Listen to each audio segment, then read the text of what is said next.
Good evening students. तो हम continue कर रहे हैं चैप्टर 7 ग्रेविटेशन का एक important topic that is your escape velocity.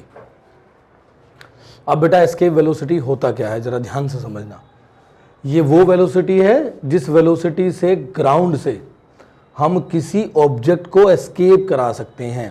Escape कराना मतलब ग्रेविटेशनल फील्ड से बाहर फेंक देना। फॉर एग्जाम्पल अगर मैं बात करूं, ये मेरा अर्थ सरफेस है। अर्थ सरफेस पर कोई ऑब्जेक्ट रखा हुआ है, उस ऑब्जेक्ट को उसके ग्रेविटेशनल फील्ड से, let's suppose this is your gravitational field, यहाँ से बाहर थ्रो कर देना। That will it will not return back to the earth surface. अगर मून पर चंद्रयान को लॉन्च किया तो उसको वैसी वेलोसिटी दी होगी ना, एस्केप वेलोसिटी, ताकि वो अर्थ के ऑर्बिट को छोड़कर यानी उसके ग्रेविटेशनल फील्ड को छोड़कर मून के ग्रेविटेशनल फील्ड में एंटर कर सके। जहां मून के ग्रेविटेशनल फील्ड में उसने एंटर किया, तुरंत उस पर कैसा फोर्स लगाया, अट्रैक्शन, ग्रेविटेशनल फोर्स लगना शुरू हुआ। फिर तो सिर्फ उसको क्या करना है, कंट्रोल करके लैंडिंग करानी है। तो चंद्रयान 2 में क्या हुआ था, उसमें क्या हुआ था, ठीक से लैंडिंग नहीं हो पाई थी। हाँ, लेकिन इंडिया ने कोशिश की थी लेकिन सक्सेसफुल नहीं हो पाया था, लैंडिंग नहीं हो पाई थी। तो यहाँ पर एस्केप कर देना, यहाँ पर एक इनिशियल वेलोसिटी देकर ग्रेविटेशनल फील्ड से बाहर फेंक देना किसी चीज़ को, उसके बाद वो कहाँ जा रहा है वो हमें डिसाइड करना है। दैट मीन्स हम उसको अगर मून के ग्रेविटेशनल फील्ड में फेंक रहे हैं, या जैसे वो कौन सी मूवी आई थी अक्षय कुमार की, मिशन मंगल। तो मिशन मंगल में क्या था, वो मंगल ग्रह पर जा रहे थे, तो वहाँ क्या किया था उन्होंने, इसी तरीके से एस्केप कराकर मंगल ग्रह में यानी कि उसके ग्रेविटेशनल फील्ड में उसको एंटर कराया था। तो यहाँ पर मिनिमम वेलोसिटी जो रिक्वायर्ड है वो ये है, जो इसका नेगेटिव जो एनर्जी रिक्वायर्ड है, that means the kinetic energy required to escape this body out of the gravitational field is that the minimum energy which is bounded. जिस एनर्जी से ये ऑब्जेक्ट यहाँ पर बाउंड है उतनी एनर्जी दे दो तो एस्केप कर जाएगा। तो एनर्जी कितनी है इसकी, यहाँ पर पोटेंशियल एनर्जी कितनी है, minus capital G mass of earth, mass of that body upon R ई, यही होगी। और ये कैसी होती है, नेगेटिव में होती है। कैसी होती है बेटा, नेगेटिव होती है। ठीक, अब इसको कितनी काइनेटिक एनर्जी दिया गया, कितना काइनेटिक एनर्जी दिया गया कि एस्केप हो गया। तो जो kinetic energy given to escape that body out of the space which is your half M V square. ठीक, अब ये दोनों एनर्जीज को इक्वेट कर दीजिए आप। अब ये नेगेटिव है, इतनी ही पॉजिटिव एनर्जी मिलेगी। ये नेगेटिव एनर्जी मतलब bounded to the earth surface है। अगर इतना ही पॉजिटिव एनर्जी दिया जाएगा तो ये एस्केप हो जाएगा। That means half M v escape का square is equal to capital G M E upon R E. ठीक है बच्चे, ये मास से ये मास कैंसिल हो जाता है, तो वी एस्केप कितना आ जाता है, capital G M E upon R E, और ये 2 इधर घूम जाएगा बेटा इन रूट। ये हमारी क्या बन जाएगी, एस्केप वेलोसिटी बन जाएगी। Is it okay, this will be the escape velocity of an object. अब जरा ध्यान दीजिए बेटा, अब ध्यान दीजिए। जैसे कि अगर मैं बात करूं स्मॉल जी की value, capital G M E upon R E square होता है, यही होता है। अब इसमें देखो आर ई से मल्टीप्लाई कर दूंगा और आर ई से डिवाइड कर दूंगा, तो यहाँ का क्या बन जाएगा, capital G M E upon R E square. तो इसको क्या लिख देंगे हम, स्मॉल जी। तो एस्केप वेलोसिटी बन जाएगी 2GRE। ये फॉर्मूला आ जाएगा बेटा एस्केप वेलोसिटी का। Got it, 2GRE। अब यहाँ पर G की वैल्यू पुट करें 9.8 और radius of the earth put करें 6400 किलोमीटर्स, तो ये जो एस्केप वेलोसिटी आएगी ये अप्रोक्सीमेटली 11.2 किलोमीटर पर सेकंड आएगी बेटा, ये वैल्यू आ जाती है। नोट किया जाए, नोट किया जाए बच्चों, this is your escape velocity.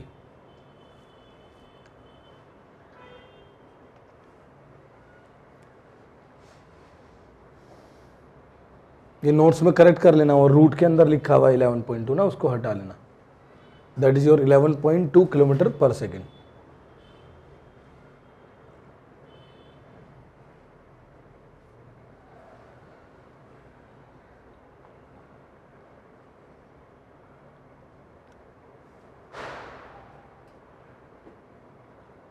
Next देखिए बेटा, relation between escape velocity and orbital velocity.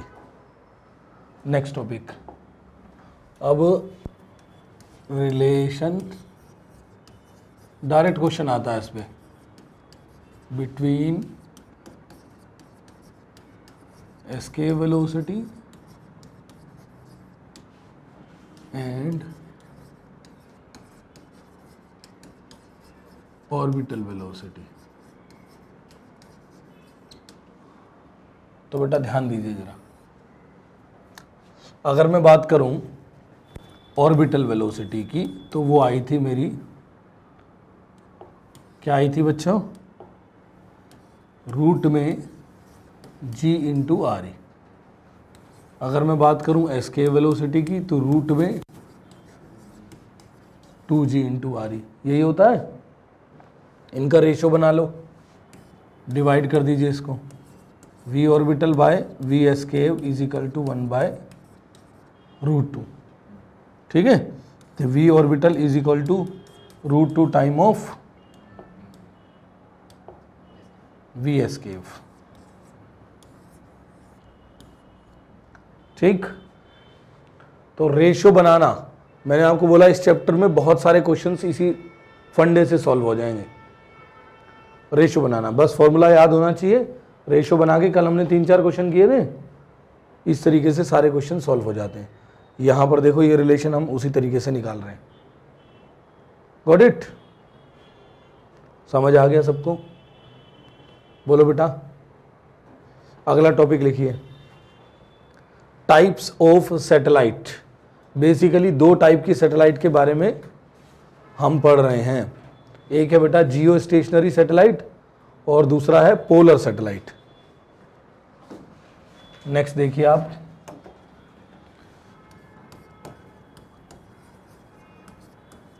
Types of satellite में हम बात करेंगे टाइप्स ऑफ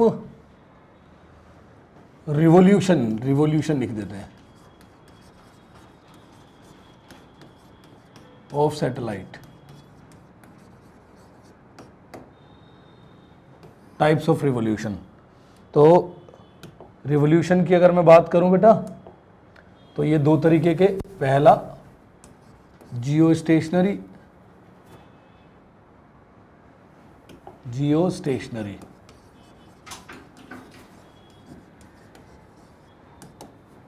दूसरा पोलर सैटेलाइट।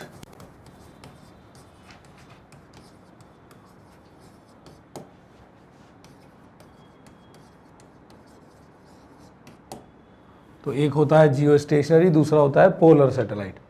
जियो स्टेशनरी मतलब ज्योग्राफिकली स्टेशनरी। ज्योग्राफिकली स्टेशनरी से मतलब क्या है, जरा ध्यान देना बेटा इस बात पर।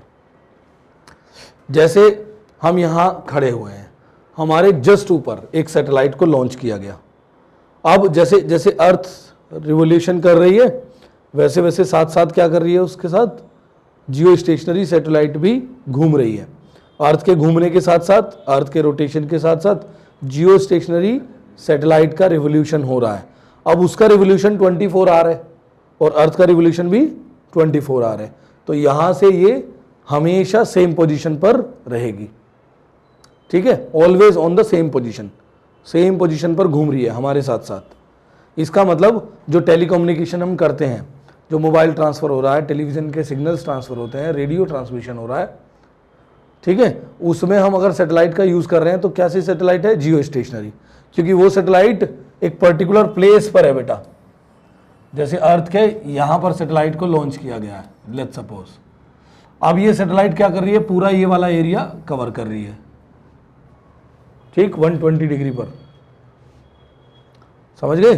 तो इतना एरिया कवर कर रही है, तो इस एरिया से जितने भी सिग्नल का ट्रांसमिशन हो रहा है वो ये एक सैटेलाइट से कवर हो रही है। जैसे मोबाइल टावर्स की बात करें तो मोबाइल टावर को सिग्नल सैटेलाइट के थ्रू मिलता है ना। अलग अलग कंपनीज ने अपनी अपनी सैटेलाइट लॉन्च कर रखी हैं, तो उनके थ्रू जो है ट्रांसमिशन हो रहा होता है। जैसे हम मोबाइल नंबर मिलाते हैं तो mobile number is what, the frequency of our mobile, ये हमारी फ्रीक्वेंसी है हमारे मोबाइल की 10 डिजिट की। तो उससे क्या हो रहा है, उससे क्या हो रहा है कि हम उस फ्रीक्वेंसी को डायल कर रहे हैं कि हमें उस फ्रीक्वेंसी के साथ मैच करना है, और वो सिग्नल ट्रांसमिट होते हैं यहाँ से पहले मोबाइल टावर के पास, फिर सैटेलाइट के पास, सैटेलाइट से अगर जा रहा है दूसरी सैटेलाइट की ज़रूरत पड़ रही है तो उस पर, फॉर एग्जांपल हम अमेरिका फ़ोन लगा रहे हैं तो वहाँ पर क्या है, वो करीब करीब दूसरे कोने पर है ना अर्थ के, तो वहाँ क्या होगा, दूसरे सैटेलाइट को सिग्नल ट्रांसमिशन होगा। कई बार जब हम ISD कॉल लगाते हैं तो थोड़ा सा टाइम लेता है ना कनेक्ट होने में, अरे लेता है, कभी किया ISD कॉल करके देखना, थोड़ा सा टाइम लेगा वो, तो कनेक्ट होने में टाइम इसीलिए ले रहा है क्योंकि वो ट्रांसमिशन कर रहा है from one satellite to another, और फिर वो सैटेलाइट फिर वहाँ के मोबाइल टावर को सिग्नल देगा और वहाँ से जो है मोबाइल को सिग्नल मिलेगा। इस तरीके से हम कनेक्ट करते हैं। तो ये जो सैटेलाइट्स हैं जियो स्टेशनरी, वो हमेशा स्टेशनरी रहती हैं। फॉर एग्जांपल दुनिया के दूसरे कोने में यहाँ कोई दूसरा सैटेलाइट है, अब ये जो है यहाँ से सिग्नल भेज रहा है इसको, फिर ये भेज रहा है मोबाइल को, मोबाइल भेज रहा है यहाँ पर रहने वाले व्यक्ति को जिसको हम कांटेक्ट करना चाहते हैं, ठीक है। तो this is the way to the transmission of signal and this is said to be geostationary satellite. अगला पॉइंट है बेटा पोलर सैटेलाइट। अब polar satellite usually the purpose is, मुझे जो लगता है कि पूरी अर्थ को स्कैन करने के लिए उसका इस्तेमाल कर रहे हैं ज़्यादातर केसेस में। वैसे तो जनरल यूजेस भी हमने बताए हैं मिलिट्री पर्पस के लिए यूज़ हो रहा है ना, और सारे कई चीज़ों में इस्तेमाल हो रहा है। जैसे ओसामा बिन लादेन कहाँ पर छुपा था अमेरिका पर हमला करने के बाद, हैं बिल्डिंग में,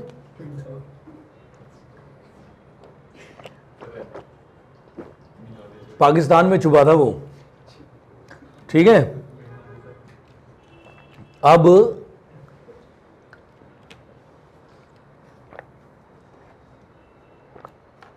अमेरिका के पास बहुत ज़बरदस्त टेक्नोलॉजी है, पूरी अर्थ को स्कैन करके ढूंढा था उसको विद द सोर्सेस। कैसे, अब जैसे यहाँ पर कोई सैटेलाइट है और वो सैटेलाइट ऐसे रिवॉल्व कर रही है, और अर्थ कैसे रिवॉल्व कर रहा है, ऐसे, यानी कि अर्थ तो ऐसे ऐसे घूम रही है, अर्थ ऐसे ऐसे घूम रही है बेटा, सैटेलाइट ऐसे यूं सर से लेकर पैर तक जा रही है, ऐसे ऐसे, समझे।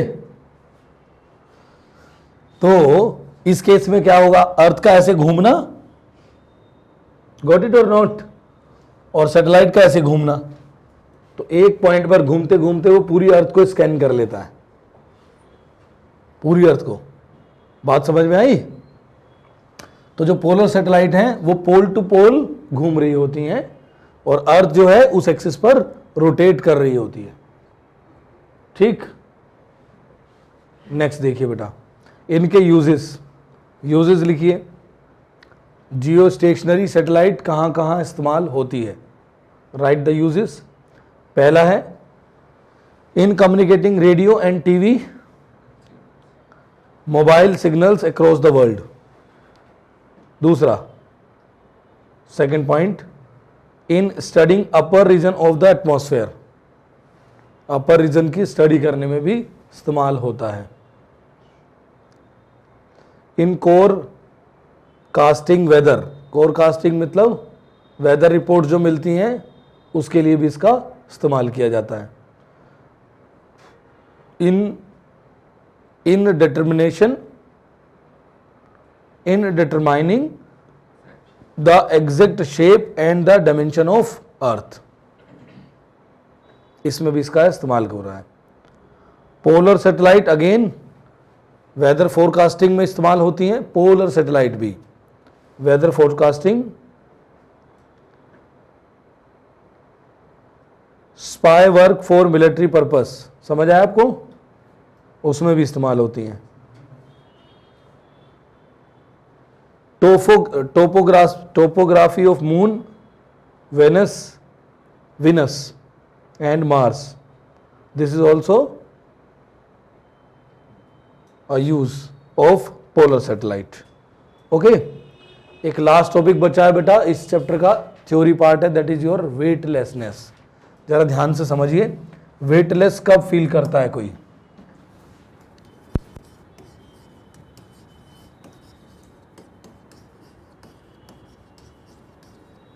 वेटलेसनेस, वेटलेस, देखिए वेट का मतलब होता है मास इनटू ग्रेविटी, और वेटलेस का मतलब है कि वेट का जीरो हो जाना। और मास तो कभी जीरो होगा नहीं किसी बॉडी का, क्योंकि वो तो कांस्टेंट क्वांटिटी है ना। क्वांटम फिजिक्स पे जा नहीं रहे हम कि मास को जीरो बना ले, यहां पर हम बात करते हैं न्यूटोनियन फिजिक्स की। तो इसमें अगर ग्रेविटी जीरो है, अगर जी का वैल्यू बेटा जीरो है, तो हम बोलेंगे बॉडी कैसी हो गई? मासलेस हो गई, सॉरी वेटलेस हो गई। तो बॉडी कैसी हो गई? वेटलेस। अब वेटलेस होने से मतलब है कि आप ग्रेविटी जीरो कर रहे हो। फॉर एग्जाम्पल, अगर आप जंप करते हो अंडर ग्रेविटी, है ना, किसी हाइट से जंप कर रहे हो, तो जंप करते समय आपके ऊपर जो फोर्स लग रहा है that is your gravitational force, और यानी कि जो आपके ऊपर एक्सेलरेशन आ रहा है वो कितना है? जी के बराबर है। तो लिफ्ट वाला केस देखो, जब लिफ्ट को फ्री फॉल करते हैं तो रिएक्शन कितना हो जाता है? जीरो हो जाता है ना। फ्लोर पर कोई फोर्स नहीं आता है। याद है बेटा, लिफ्ट के केस में R is equal to mg minus ma formula होता है। अगर a की वैल्यू g हो जाए तो नेट रिएक्शन जीरो हो जाता है, यानी फ्लोर ऑफ द लिफ्ट कोई फोर्स नहीं आता। तो इस केस में हम क्या फील करते हैं? वेटलेस फील करते हैं। ठीक, स्पेस में जिन लोगों को भेजा जाता है उनको वेटलेस लाइफ जीने की प्रैक्टिस कराई जाती है। इट्स वेरी डिफिकल्ट, आप यूट्यूब पर देखना, ठीक है, बहुत सारी वीडियोस पड़ी हैं उसमें, कैसे कैसे वो सरवाइव कर रहे होते हैं। मूवीज़ भी बनी है उसके ऊपर, कई सारी मूवीज़ हैं। तो वहाँ उन्हें प्रैक्टिस कराई जाती है। क्यों? क्योंकि एक ऐसा इन्वायरमेंट जनरेट किया जाता है अर्थ पर ही जहाँ पर ज़ीरो ग्रेविटी बनाया जाएगा, और फिर उसमें वो सरवाइव कर रहे होंगे। ठीक, उनको आदत डाली जाती है, क्योंकि अगर हमें बचपन से पैदा होने के जस्ट बाद से इसी फोर्स में रहने की आदत है, इसी फोर्स में रहने की आदत है ना, कि जब से पैदा हुए हैं तब से हमारे ऊपर क्या है? ग्रेविटी एक्ट कर रही है, वो फोर्स हमेशा ऑलवेज एक्टिंग है।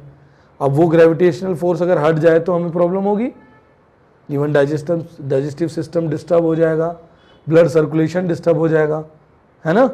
तो उस तरह की आदत डाली जाती है स्पेस में लोगों को भेजने से पहले। अब वो सर्वाइव करना सीख जाते हैं तो वो जीरो ग्रेविटी में रह लेते हैं। Got it? This is all about the theory part of this chapter. Lot of questions we have given in your notes, so you can try some questions from that.